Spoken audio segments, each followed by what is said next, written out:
Hello class, this is a lesson in learning, and in this lesson we will discuss the fundamental components of the piece of literature which is entitled Romeo and Juliet by William Shakespeare. A quick overview of the play's background is that there are two forbidden lovers named Romeo and Juliet. They are from rival families of Montagues and the Capulets. These families are constantly at war. Both Romeo and Juliet will go at length's ends to eternally remain together. This is one of Shakespeare's most well-known and famous plays.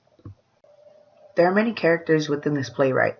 The main ones we'll be focusing on are Romeo, who is the son of Montagues and the forbidden lover of Juliet, Juliet, who is the daughter of the Capulets and the forbidden lover of Romeo, Friar Lawrence, a neutral friend of both parties, and Mercutio, who is Romeo's best friend, who basically allows Romeo to fully explore his love interests. We also have multiple themes within this playwright.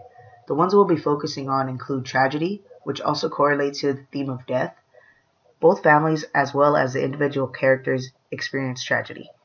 Love, mainly amongst Romeo and Juliet, but between other characters as well. Betrayal, including occurrences such as when Romeo kills Mercutio, betraying Juliet, and there are also additional moments of betrayal as well.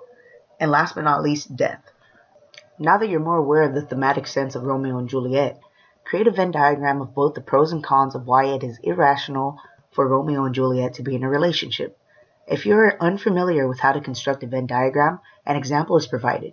It is essentially groupings of two factors that in the middle of the overlapping circles is a representation of what the commonalities will be.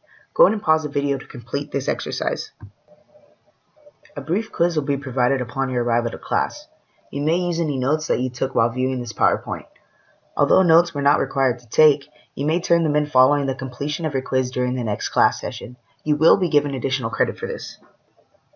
Alright guys, that's going to conclude today's lesson in literature on Romeo and Juliet. My name is Sandrina Grajeda. Thank you so much for watching.